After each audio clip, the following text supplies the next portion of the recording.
Señoras, señores, buenas tardes. Bienvenidos a un nuevo acto programado por el Foro Nueva Murcia.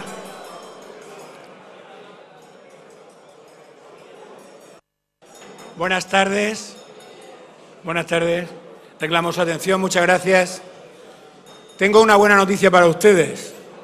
Tenemos al señor Bono aquí y además tiene muchas cosas que contarnos. Y además tiene ganas de contarnos, porque me acaba de decir José Antonio, cuanto antes. Pues cuanto antes, sin más dilación, decirles que el Foro Nueva Murcia sigue su andadura, seguimos proyectando región, seguimos haciendo región, gracias a unas empresas que no buscan en este foro hacer clientes, sino hacer región, y gracias, lógicamente, al esfuerzo de todos aquellos que formamos la gran familia del Foro Nueva Murcia. En el último encuentro con Vicente del Bosque, un total de 361 medios recogieron la información de Foro Nueva Murcia. Es decir, proyectamos regional, nacional e internacionalmente el nombre de Murcia. Hoy con nosotros un personaje político sin discusión. Quiero agradecer la presencia de dos expresidentes de la comunidad autónoma que nos honran y dignifican con su presencia. El excelentísimo señor Carlos Collado Mena y la excelentísima señora María Antonia Martínez. María Antonia Martínez, que además nos honra con ser miembro del Consejo Asesor del Foro Nueva Murcia y que va a ser la encargada de presentar a nuestro ponente de hoy. María Antonia Martínez, bienvenida, muchas gracias y cuando quiera. Buenas tardes.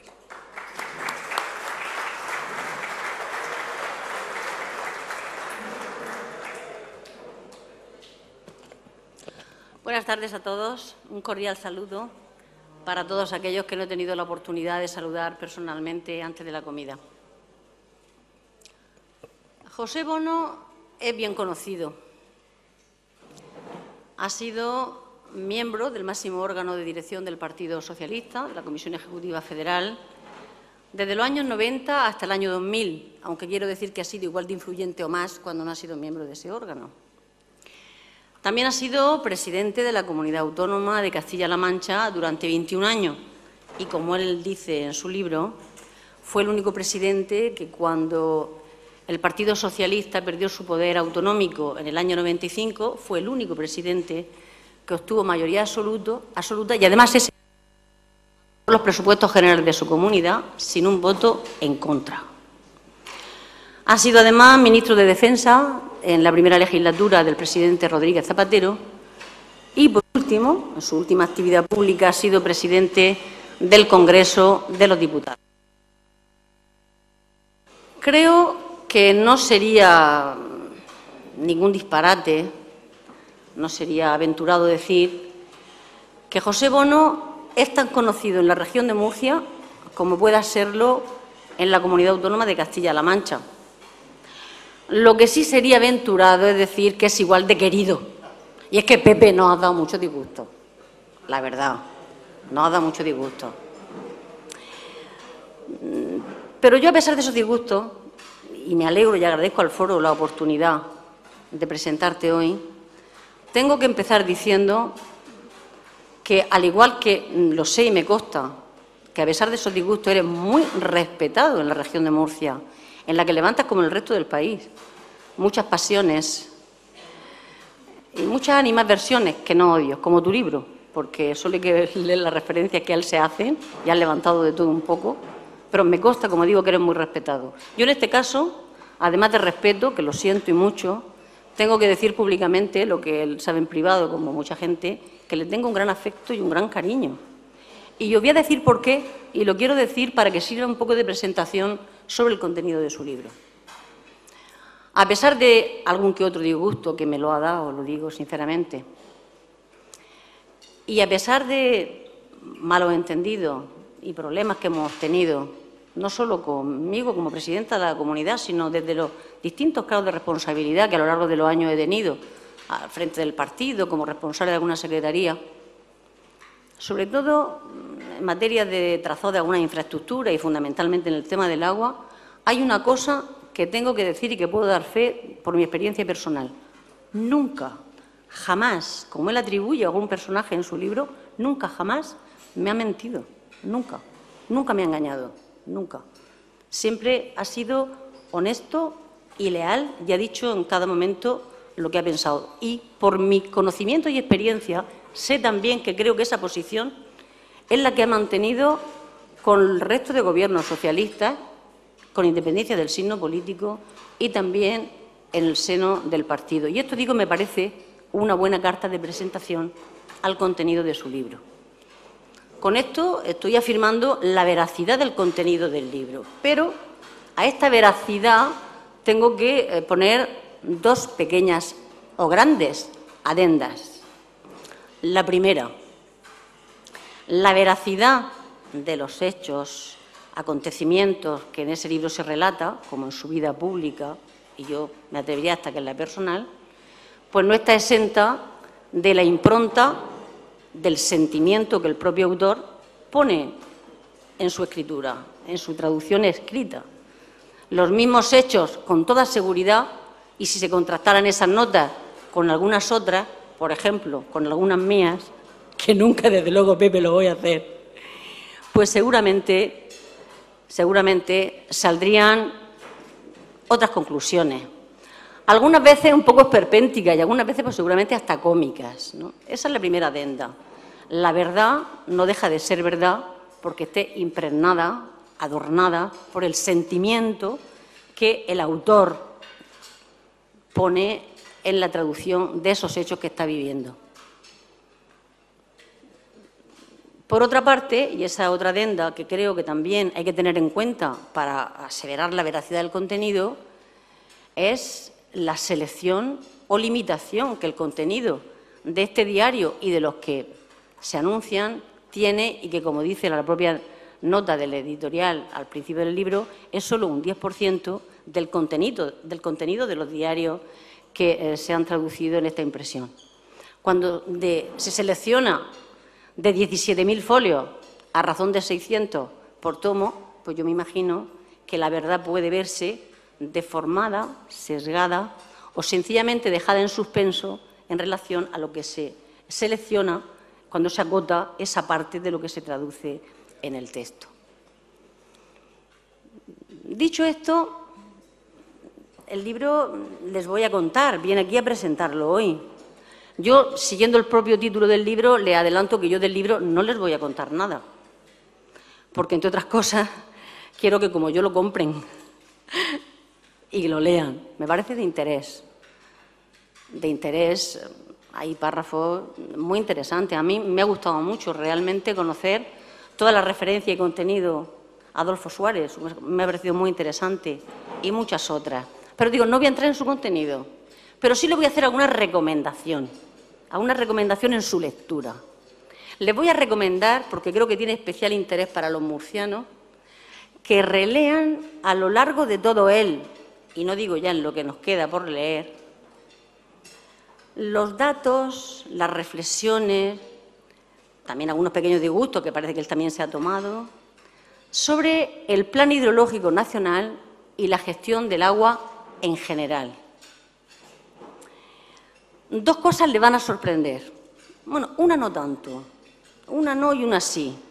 ¿Qué no les va a sorprender? Pues yo creo que no les va a sorprender precisamente lo que antes les decía, cómo quedan plasmados en los hechos el sentimiento, la visión de que de esos hechos tiene el autor. Seguramente visto desde aquí o visto por otras personas, pues es distinto.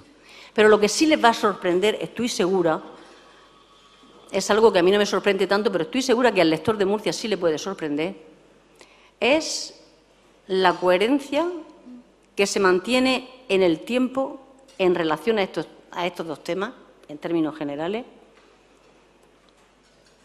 en relación a la defensa de los intereses de España, incluidos los de Murcia, cuando trata, como digo, de forma general, tanto el Plan Hidrológico Nacional como el tema del trasvase Tajo Segura.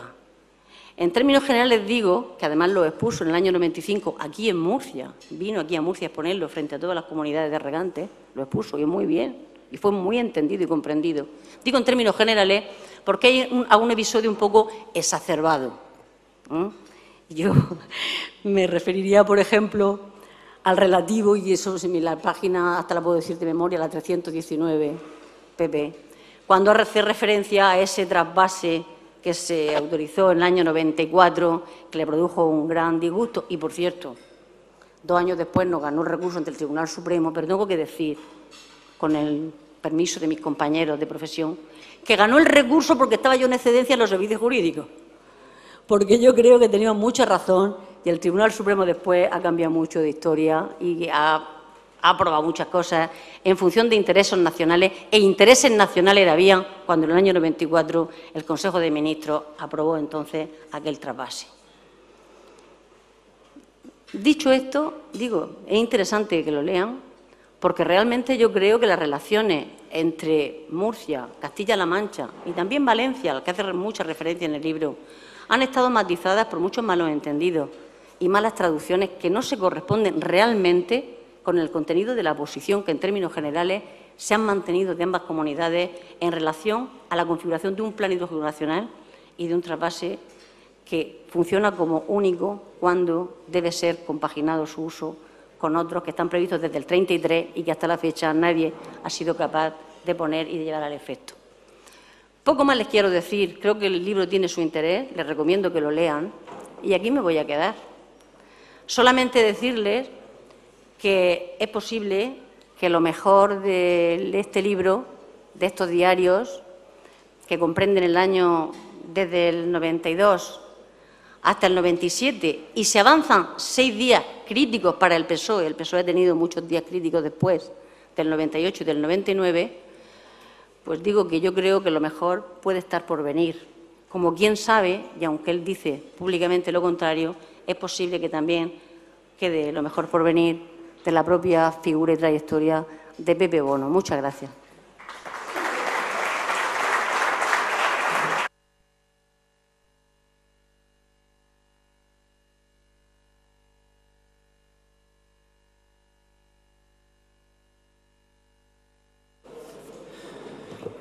Muy buenas tardes y muchas gracias. El formato de un almuerzo en el que al final no ocurre como en las bodas, que se culminan con café, copa y puro, sino con discursos, yo comprendo que tiene su dificultad, especialmente para quienes escuchan, pero yo me someto al protocolo que me han indicado. Así había de ser. Yo debo ahora hablarles durante unos minutos y luego ustedes hacer las preguntas que consideren convenientes. Yo no he traído un guión, más bien hablando con Tomás Fuertes durante la comida he ido haciendo estas notas y casi me daban ganas de decirle, oye Tomás, ¿y por qué no hablas tú en vez de yo? Porque tengo tal nivel de coincidencia con él que he llegado a preocuparme desde el punto de vista intelectual. Durante la comida no sé si me quería captar para El Pozo o para Fuertes o para Dios sabe qué. En cualquier caso, debo decirles que me ha sido extremadamente amable un almuerzo que casi siempre se afronta con la resignación protocolaria de decir ¿a quién me habrán puesto a mi derecha? Pues a mi derecha estaba Fuertes. Bueno, derecha yo creo que geográfica y también ideológica, pero estaba y hemos podido hablar con tal nivel de coincidencia que yo ya no sé si ahora, dependiendo de dónde se mira, el que está a la derecha soy yo. Bueno, en fin, no entremos en estos dibujos. Yo quiero agradecer al presidente del Parlamento, de la Asamblea de Murcia, su presencia. Y además, hacerlo del modo más sincero que este rostro de mal jugador de póker puede poner. Se me nota la jugada. Y estoy contento de que hayas venido, que no es lo normal. Aquí lo normal es que vinieras, si viniese Esperanza Aguirre, o incluso con Del Bosque también puedes venir, pero viniendo yo casi es una heterodoxia que espero que el presidente de la comunidad sepa disculpar y perdonar, porque todos tenemos debilidades, ¿no? Yo tu presencia la valoro de manera extraordinaria y te lo quiero agradecer muy sinceramente porque sabes que es verdad lo que digo. El presidente Carlos Collado también ha venido. Con él tuve un nivel importante de acuerdo, de coincidencias, conspiramos juntos.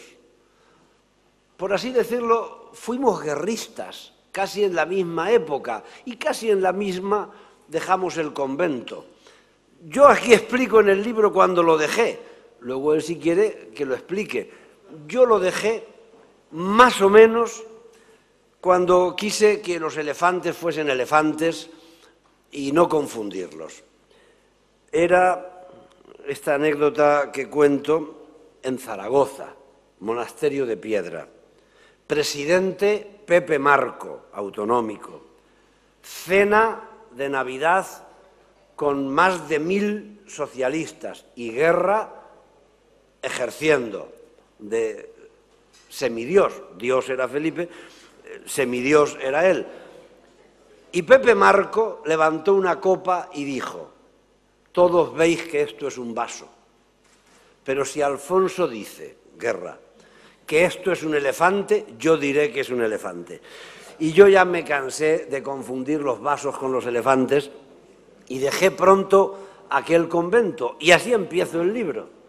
Este libro empieza el día en que yo corto con Guerra.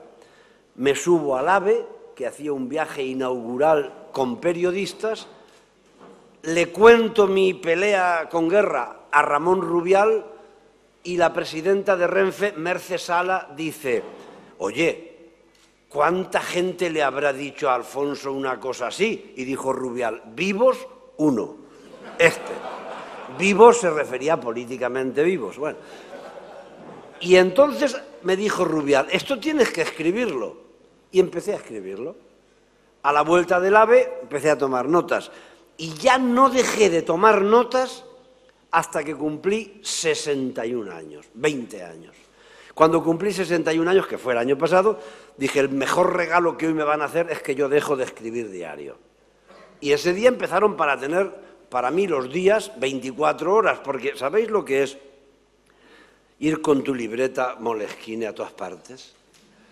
Y que si no te dejaban escribir, porque la cortesía te lo impedía, decir: pues tengo que ir al baño, porque era muy importante lo que estaba escuchando, no quería que se me olvidara, a apuntar, a veces en una servilleta. ¿Cuántos menús de comidas no he llenado de gurrapatos con reglas mnemotécnicas para no olvidar lo que era importante? Con el rey lo tuve muy fácil, porque cuando empecé a despachar con él como ministro de Defensa le dije: oiga, señor, ¿le importa que tome notas? Y me dijo: no, mucho mejor, así te acordarás de lo que te digo. Y claro, y me acuerdo de todo, todo lo apuntaba. De manera que quise ser notario fiel de aquella realidad. Y luego, pues por la noche dictaba en un magnetofón y al día siguiente mi secretaria lo escribía, 17.000 folios. Yo no pensaba en principio publicarlos, pero luego iba diciendo: ¿cómo no lo publico? Porque yo iba a alguna reunión y al día siguiente se publicaba lo contrario de lo que había ocurrido. Y yo decía: bueno, me callo, pero lo escribo para mi diario, ¿no? Incluso había reuniones que me aburrían. ¿Cómo voy a ir yo a esta reunión si ya he ido 17 veces? Recuerdo una reunión, bueno, en fin, no hace falta que sea tan explícito, está aquí. Y yo digo: pero ¿cómo se la va a perder mi diario esta reunión? Y iba a la reunión por el diario, ¿no?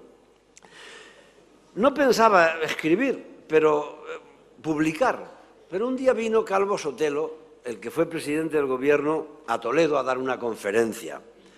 La daban ese día 3 presidentes: Suárez, Felipe González y Calvo Sotelo era el último. Felipe González se extendió, cosa normal en él. Felipe no deja hablar a la primera oportunidad que tiene. Y a Calvo Sotelo casi no le dejaba hablar. Y Calvo Sotelo, esperando que terminara Felipe, vino a mi despacho 2 horas.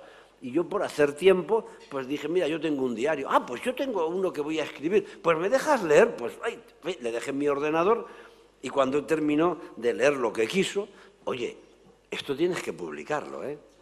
No se te ocurra cambiar nada de lo que pones aquí. Digo, hombre, pero presidente, me van a poner verde. Dice, no, no. Tú, cuando alguien te llame quejándose, dices que todavía te quedan cosas que publicar. Ya verás cómo se calman. Bueno, nadie me ha llamado, porque yo ya, siguiendo el consejo de Calvo Sotelo, cuando salió el primer tomo dije que quedan dos, que es que quedan dos, y la verdad es que no me llamó nadie. Lo que sí puedo decir, como decía María Antonia, es que esta es mi verdad, claro, es la verdad como yo la vi. Lo que sí les aseguro es que no he mentido. Si yo apuntaba algo que luego no ocurrió, no lo he cambiado, lo he dejado. He querido hacer algo que no es común entre los políticos españoles. Los políticos españoles suelen escribir memorias. Esto de las memorias es un género, Tierno Galván lo explica muy bien. Tierno Galván tiene un libro que se llama Cabos sueltos, y tan sueltos. Un alumno suyo tan aventajado como Raúl Morodo escribió otro libro que se decía Atando cabos. Le ataba los cabos que dejó sueltos don Enrique. Y don Enrique Tierno, en su prólogo de ese libro, dice lo siguiente. La mitad de lo que escribo procede de mis notas, la otra mitad de mi imaginación, que es una manera tiernista de decir la mitad es verdad y la mitad es mentira. Bueno, yo he querido contar la verdad y hacerlo de un modo pues que resultase lo más ameno posible. Por eso cuando un bestseller ha dicho de mi libro que se lee como una novela, me ha gustado. Cuando yo les puedo presentar ahora la edición segunda, en un momento en que se venden muy poco, yo creo que quitando las industrias cárnicas de Fuertes, aquí se vende poco de todo. Bueno, pues el que estemos en la segunda edición, ya podéis imaginar que me hace mucha ilusión, ¿no? Y que estemos ya en los 60.000 ejemplares vendidos, pues es porque se lee no solo como una novela, sino que lo abras por donde lo abras, puedes perfectamente no perder el hilo. Como es un diario, cada día le he puesto la fecha y un titular para que anime. Por ejemplo, por donde se ha abierto, Rubalcaba, 2 puntos. Solana es el perejil de todas las salsas. Bueno,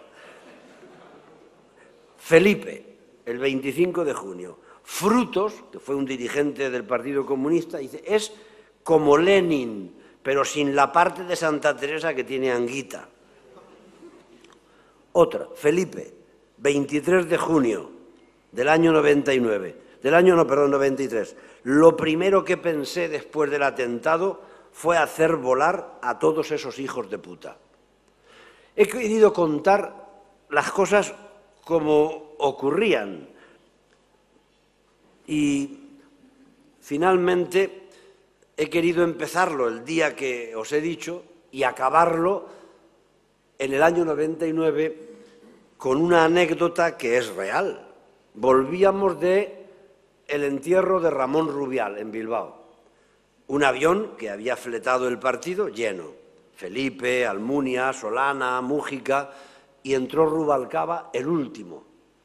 Y al vernos a todos dijo, me dan ganas de bajarme, porque si os estrelláis os sustituyo a todos. Bueno, pues no se estrelló el avión, pero nos ha sustituido a todos. Esa es la realidad. Y he querido, durante el libro, pues procurar trasladar amablemente, sin inquina, esa misma realidad. Del rey, algunos preguntan cómo lo ha tratado. Para mí esta etapa del 92 al 99 no es complicada.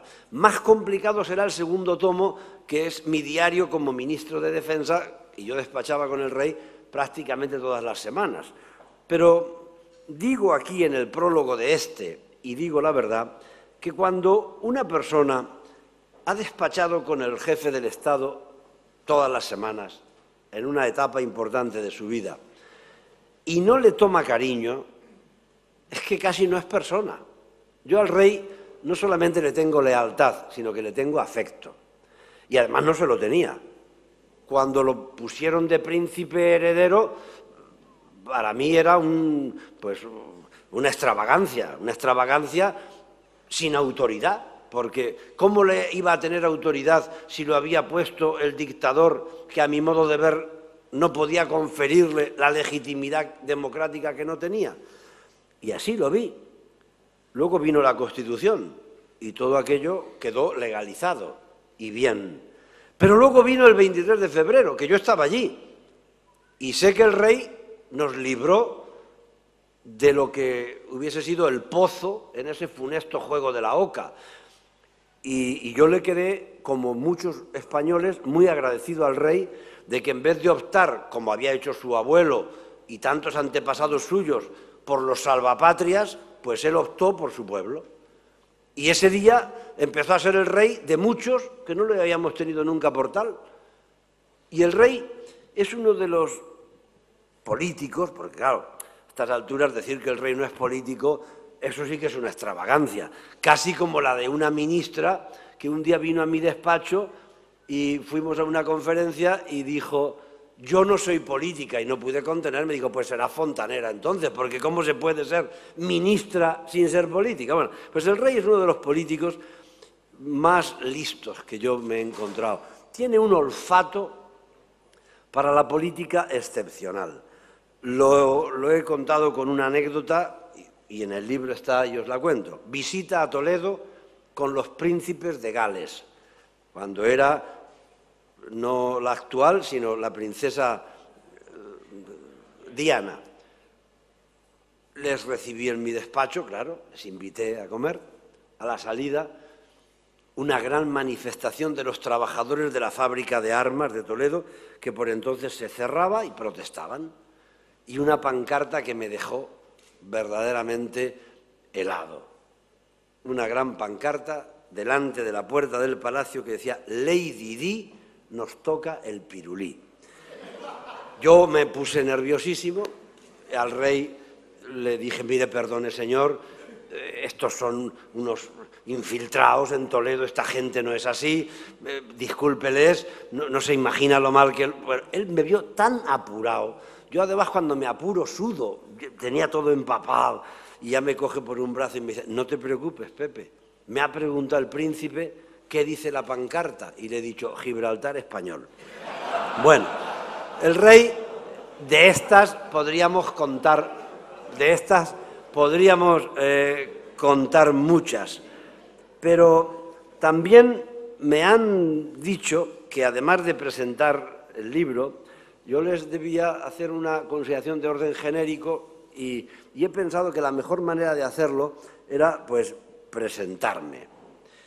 Yo he cumplido 61 años el año pasado, aunque según Tomás Fuertes tengo 43, en un cálculo que me ha hecho de edad mental, edad espiritual y edad biológica, y me salen 43, de modo que encantado. Pero antes de hacer una presentación breve de mi persona, que tan cariñosamente ha hecho María Antonia, y hablando de tantas referencias, casi todas iban a la cresta del agua. Yo tengo la felicidad de poder decir en el Casino de Murcia ahora que no tengo ningún voto que pedir para mí, lo mismo que dije en aquella reunión con el comité de regantes, un sindicato de regantes en el año 1995, y lo mismo que dije en Orihuela, y lo mismo que le dije a Felipe González en un mitin en la Plaza de Toros de Toledo, cuando el mitin lleno, grande algarabía, el presidente del gobierno, yo, un humilde presidente de Castilla-La Mancha, y le dije: callad, que le tengo que decir algo a Felipe en voz baja. Me costó hacer el silencio, claro, todo estaba dentro del guión, ¿no?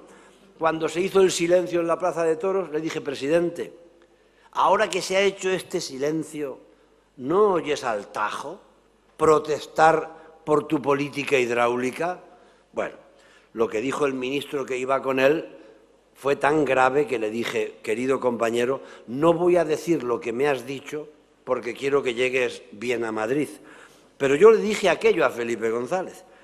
Y después le he dicho a quien me ha querido oír que pienso que el agua debe ir de donde sobra a donde falta. Pero que yo no entiendo por qué sobra en el Tajo y no sobra en el Ebro. No lo entiendo. Incluso no entiendo, le guste o no le guste, al secretario del partido que sea, que el agua dulce vaya al mar y tengamos que luego cogerla del mar para desalarla. Si la podemos usar antes de echarla al mar, es tan evidente que casi sonroja tener que defenderlo. Siempre lo defendí. Y cuando visité una desaladora y vi lo que costaba el agua, dije, pues cuántos pepinos y tomates se podrán regar con este agua y a qué precio saldrán. Pero habrán perdido la cabeza los que piensan que se puede sustituir el agua de riego por el agua desalada. En fin, no sigo con el asunto porque yo me opuse siempre a que se trasvasasen aguas que no eran excedentarias, como la que ahora dice María Antonia, en recurso que gané en el Tribunal Supremo, eso sí, 3 años después de que el agua ya hubiese regado, bueno, regado o aprovechado en urbanizaciones turísticas, pero no entro en ello. Simplemente digo que el agua no es de nadie en particular, sino que es de todos en general y que debe ir de donde sobra a donde falta y que no tiene por qué decirse que el único río trasvasable es el Tajo, que puede también trasvasarse el Ebro, pero esa es una realidad que, como siempre he podido mantener, también les digo ahora. Por último, para provocarles en las preguntas, ¿cómo me presentaría? Pues yo me presentaré con más amabilidad que lo hizo un día un compañero con todo el cariño en un mitin en Albacete, que dijo, va a hablar ahora Ángel Galán, que era un diputado nuestro, que es perito agrícola, en fin, y después hablará Pepe Bono, que como todos sabéis es impresentable. Nadie rió, porque todos entendieron lo que quería decir, que no hacía falta presentarme. Bueno, pues era un modo de decir, yo me quiero presentar diciéndoles que me siento español en momentos en los que hasta puede resultar extravagante, porque son muchos los que hablan del Estado en vez de hablar de España. Tan ridículo es que hasta algún hombre del tiempo en televisión el otro día, y no es un ejemplo inventado, dijo que habría una borrasca que procedente del Atlántico llegaría a todo el territorio del Estado. Bueno, como si acaso pudiera llover en el Estado. En el Estado no llueve, llueve en España, pero algunos se creen que lo moderno es hablar del Estado. El Estado, referido a la nación, es lo mismo que hizo Pétain para traicionar a Francia, se inventó el Estado francés como contraposición a la nación francesa. Pero es bien evidente que Pétain traicionó a los franceses en favor de Hitler, ofreciéndole un Estado cuando la nación no estaba con Hitler. Me siento español, no me siento apátrida y mientras que esté en vigor la Constitución pienso proclamar sin vergüenza, sin pedir permiso ni pedir perdón, el artículo 30 que tantos olvidan. Ese es aquel artículo que dice que los españoles tenemos el derecho y el deber de defender a España. Y quien ha sido ministro de Defensa piensa defenderla siempre, mientras viva. Y si encima la Constitución me obliga a ello, en el Casino de Murcia, o en Barcelona, o en Bilbao, o donde me den la palabra. Porque sinceramente creo que uno de los grandes problemas que hoy tenemos es el de aquellos que, acomplejados, no se atreven a defender a la España que garantiza la igualdad de derechos de todos los españoles. Esto es lo verdaderamente hermoso, al menos para mí como socialista, que todos seamos radicalmente iguales, a la vez que diferentes. Porque la diferencia no es lo contrario de la igualdad. Lo contrario de la igualdad es la desigualdad. Y claro que somos diferentes murcianos y castellanos y catalanes, pero somos iguales. Y algunos están tan en contra de la igualdad como de la España que garantiza esa igualdad.